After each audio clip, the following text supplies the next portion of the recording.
Hola, vamos a meternos de lleno con una de las patologías más comunes en consulta y un tema que sí o sí hay que dominar para el ENARM, la enfermedad por reflujo gastroesofágico. Y para hacerlo bien nos vamos a apoyar al 100% en la Guía de Práctica Clínica Mexicana para que tengáis las herramientas exactas que necesitáis. Esta va a ser nuestra hoja de ruta. Empezamos con lo básico, qué es y a quién le pasa, avanzamos por el porqué y los síntomas que da, y luego ya nos metemos en faena, con el diagnóstico y el tratamiento. Para rematar, lo que más nos interesa, un resumen con los puntos clave de alto rendimiento para el examen. Vamos a ello. Venga, pues vamos a empezar por el principio, sentar las bases. ¿Qué es exactamente la ERGE y a quién suele afectar más? A ver, lo primerísimo, lo que hay que grabar a fuego, es la definición oficial del Consenso de Montreal. Y fijaos en el detalle clave. No es solo que suba el contenido del estómago, sino que esto cause síntomas y/o complicaciones. Esta pequeña diferencia es fundamental en la clínica, porque es lo que separa un reflujo normal, fisiológico, de una enfermedad. Ojo con esta lista, porque esto es oro puro para los casos clínicos del ENARM. Aquí están las pistas. Muchos son factores que se pueden cambiar, como la obesidad, que, ojo, puede llegar a duplicar el riesgo. Y un detalle que a veces se nos escapa, preguntad siempre por los fármacos. Un paciente que empieza con calcio antagonistas, por ejemplo, podría empezar con síntomas de reflujo al poco tiempo. Fijaos en esta cifra porque no es ninguna tontería. Nos da una idea de la escala real del problema. La prevalencia en Latinoamérica es altísima, lo que convierte a la RG en una de las patologías digestivas más vistas en el día a día y, por lo tanto, en un tema súper rentable de cara al examen. Vale, ¿y cómo se cuece todo esto? Vamos a ver el porqué de la enfermedad, que nos va a ayudar a entender muchísimo mejor el qué, o sea, los síntomas que aparecen. A ver, el meollo de la cuestión, la raíz del problema, es que la barrera antirreflujo falla. El principal culpable casi siempre es el esfínter esofágico inferior, el EEI, que o bien no cierra bien o se relaja cuando no debe. Si a eso le sumamos que el estómago tarda en vaciarse, pues ya tenemos la tormenta perfecta para que todo suba.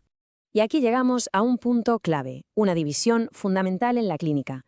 La gran mayoría de pacientes va a tener la forma no erosiva, o ERNE, es decir, tienen síntomas, pero cuando hacemos una endoscopia no se ve nada. Y esto es importantísimo, que no se os olvide. Una endoscopia negativa no descarta la enfermedad.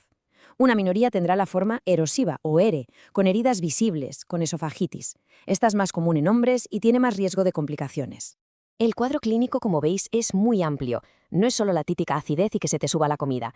Hay que tener la bombilla encendida y pensar en ERGE cuando nos llegue un paciente con tos crónica, laringitis o incluso un asma que no mejora con nada.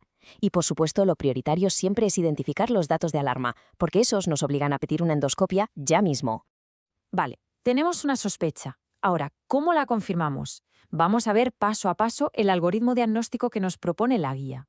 Esta es la pregunta del millón, la típica de un caso clínico. Llega un paciente a la consulta con ardores desde hace poco y sin ningún dato de alarma. Lo que hagamos ahora define todo el manejo inicial y es algo que preguntan muchísimo. Pues la guía nos da una respuesta muy clara, paso a paso. Paso 1, una prueba terapéutica con un inhibidor de la bomba de protones, un IBP. Esto es clave porque es un test que es diagnóstico y tratamiento a la vez. Si el paciente no mejora, escalamos al paso 2, la panendoscopía.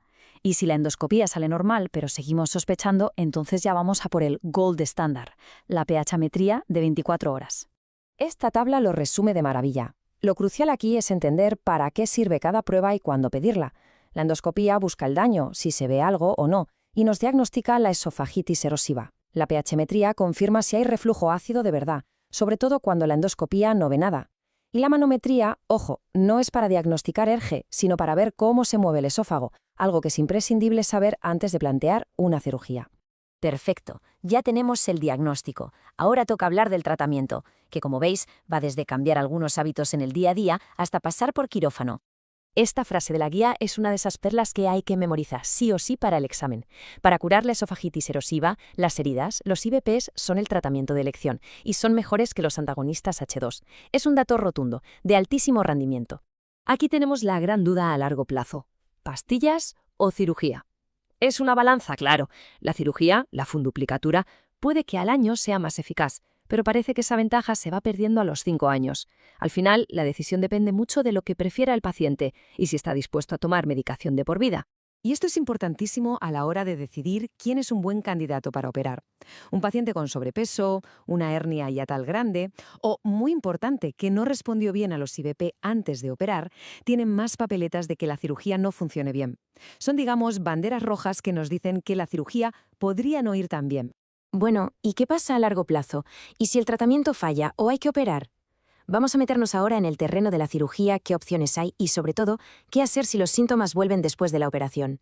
Este es el gran dilema del cirujano, ¿no? La funduplicatura total, la de Nissen, controla el reflujo de maravilla, pero claro, te arriesgas más a que el paciente luego tenga problemas para tragar, lo que llamamos disfagia. Las técnicas parciales, como la de Toupet, tienen menor riesgo de disfagia, pero son un poquito menos eficaces y hay más riesgo de tener que volver a operar. Es un equilibrio. A ver, si un paciente que ya hemos operado vuelve con síntomas, no podemos ir a lo loco. La guía nos marca una secuencia muy clara. Primero, un estudio con vario, una serie esófago-gastroduodenal, para ver la anatomía, para ver cómo ha quedado esa funduplicatura. Si ahí vemos algo raro, entonces pasamos a la endoscopia. Y a partir de ahí ya valoraríamos estudios funcionales como la pH-metría. Venga, vamos al lío, a lo que de verdad importa. Vamos a resumir todo esto en los puntos clave, los más preguntables para el ENARMA. Venga, un repaso súper rápido, modo telegrama. El primer paso diagnóstico es la prueba con IVP. Una endoscopia normal no excluye el diagnóstico. Los IVP son los mejores para curar la esofagitis. No tratamos H. pylori de rutina en la ERGE. Y la elección de la cirugía es un equilibrio entre eficacia y efectos secundarios. Estos conceptos tienen que quedar clarísimos. Mirad, si solo os pudierais quedar con una idea para el diagnóstico, que sea esta. Una endoscopia normal en un paciente que tiene síntomas típicos de reflujo no es el final del camino. Es el escenario de la HERNE, que es la forma más frecuente, y es la indicación perfecta para pedir una pH-metría de 24 horas. Y para terminar, os dejo con esta pregunta, que en el fondo resume el gran desafío en el manejo a largo plazo de la RG.